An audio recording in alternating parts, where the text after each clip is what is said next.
ಇವತ್ತು ಒಬ್ಬ ಪತ್ರಕರ್ತನಾಗಿ ನಾನು ನಿಮ್ಮ ಮುಂದೆ ನಿಂತು ಒಂದು ಕಟು ಸತ್ಯವನ್ನು ಒಪ್ಪಿಕೊಳ್ಳುತ್ತೇನೆ. ಇವತ್ತು ನಾನು ಏನು ಮಾತಾಡಬೇಕು ಅನ್ನೋದನ್ನು ನನ್ನ ಮೆದುಳು ಯೋಚನೆ ಮಾಡ್ತಿಲ್ಲ. ಬದಲಾಗಿ ನನ್ನ ಮೊಬೈಲ್ ಅಥವಾ ನನ್ನ ಲ್ಯಾಪ್ಟಾಪಲ್ಲಿರೋ AI ಕೃತಕ ಬುದ್ಧಿಮತ್ತೆ ಮಾಡ್ತಿದೆ. ಹೌದು, ನಾನಿವತ್ತು ಸೋಮಾರಿ ಆಗಿದ್ದೇನೆ. ಹಿಂದೆ ಒಂದು ವರದಿ ಸಿದ್ಧಪಡಿಸೋಕೆ ನಾನು ಗಂಟೆಗಟ್ಟಲೆ ಓದಬೇಕಿತ್ತು, 10 ಜನರನ್ನ ಭೇಟಿ ಮಾಡಬೇಕಿತ್ತು, ಕಾಲ್ ಮಾಡಬೇಕಿತ್ತು. ಆದರೆ ಇವತ್ತು ನಾನು ಸುಮ್ಮನೆ ಕೂತಿದ್ರು ಕೂಡ ಅರ್ಧದಷ್ಟು ನನ್ನ ಕೆಲಸವನ್ನ AI ಮಾಡ್ತಾ ಇದೆ. ನೋಡಿ, ಎಂತಹ ಕಾಲ ಬಂತು ಅಂದರೆ ನಾನು ಸೋಮಾರಿ ಆದರೂ ಕೂಡ ನನ್ನ ಕೆಲಸ ನಿಂತಿಲ್ಲ. ಯಾಕಂದರೆ ನಾನು AI ನಿಂದ ಕೆಲಸವನ್ನು ಮಾಡಿಸ್ತಾ ಇದ್ದೀನಿ. ಈ ಗೂಗಲ್ ಜೆಮಿನಿ ಅನ್ನೋ ತಂತ್ರಜ್ಞಾನ ಇವತ್ತು ನನ್ನ ಕೈಯಲ್ಲಿದೆ.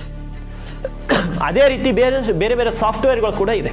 ಇದು ಕೇವಲ ಸಾಫ್ಟ್ವೇರ್ ಅಲ್ಲ, ಇದು ಮನುಷ್ಯನ ಬುದ್ಧಿವಂತಿಕೆಯನ್ನು ಮೀರಿಸೋ ಮಹಾಶಕ್ತಿ.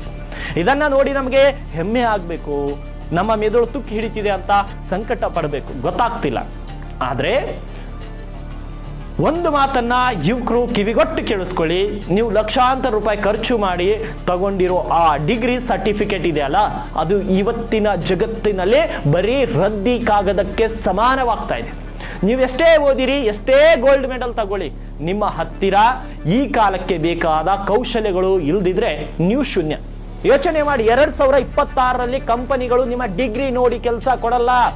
ಬದಲಾಗಿ ನೀವು ಎಷ್ಟು ವೇಗವಾಗಿ ಅಪ್ಡೇಟ್ ಆಗ್ತೀರಾ ಅಂತ ನೋಡ್ತಾರೆ. ಜೆಮಿನಿ, ಚಾಟ್ GPT ತರದ AI ತಂತ್ರಜ್ಞಾನವನ್ನ ಬಳಸೋದು ನಿಮಗೆ ಗೊತ್ತಿಲ್ಲ ಅಂದ್ರೆ ನೀವು ಎಷ್ಟೇ ದೊಡ್ಡ ಡಿಗ್ರಿ ತಗೊಂಡ್ರು, ಒಬ್ಬ 8ನೇ ತರಗತಿ ಪಾಸ್ ಆದ ಟೆಕ್ನಾಲಜಿ ಗೊತ್ತಿರೋ ಹುಡುಗ ನಿಮ್ಮನ್ನ ಮೀರಿಸಿ ಮುಂದೆ ಹೋಗ್ತಾನೆ. ಡಿಗ್ರಿ ಅನ್ನೋದು ಬರೀ ಗೇಟ್ ಪಾಸ್ ಅಷ್ಟೇ, ಆದರೆ ಕೌಶಲ್ಯ ಅನ್ನೋದು ನಿಮ್ಮ ಬದುಕಿನ ದಾರಿ. ನಮ್ಮ ಉತ್ತರ ಕರ್ನಾಟಕದ ಯುವಕ ಮಿತ್ರರೇ, ನೀವಿವತ್ತು ಕುಡಿದು ನ್ಯೂ ಇಯರ್ ಪಾರ್ಟಿ ಮಾಡ್ತಿದ್ದೀರಾ. ಆದರೆ ಒಮ್ಮೆ ನಿಮ್ಮ ಮನೆಯಲ್ಲಿರುವ ನಿಮ್ಮ ತಂದೆ ತಾಯಿಯ ಮುಖ ನೋಡಿ.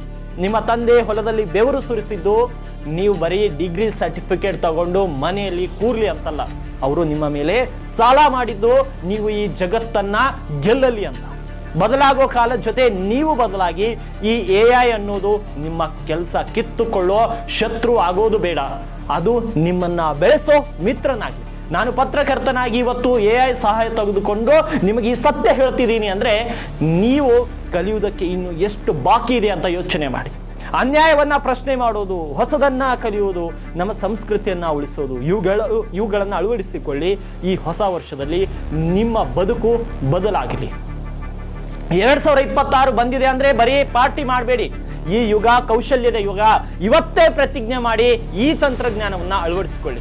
ಬದಲಾವಣೆಗೆ ನಾಂದಿ ಹಾಡಿ. ನಮ್ಮ ಮಣ್ಣಿನ ಸಂಸ್ಕಾರದ ಜೊತೆಗೆ ಹೊಸ ಜಗತ್ತಿನ ಜ್ಞಾನವನ್ನ ಬೆರೆಸಿ ಅಧಿಕಾರಿಗಳ ಮುಂದೆ ಬಗ್ಬೇಡಿ, ರಾಜಕಾರಣಿಗಳನ್ನ ಪ್ರಶ್ನೆ ಮಾಡಿ. ಆದರೆ ಜ್ಞಾನದ ಮುಂದೆ ಮಾತ್ರ ತಲೆ ತಗ್ಗಿಸಲು ಕಲಿಯಿರಿ. ಬದಲಾವಣೆ ನಿಮ್ಮಿಂದಲೇ ಶುರುವಾಗಲಿ. ನಿಮ್ಮಲ್ಲಿರೋ ಆ ಆಕ್ರೋಶದ ಕಿಚ್ಚು ನಿಮ್ಮ ಭವಿಷ್ಯವನ್ನ ಬೆಳಗಲಿ.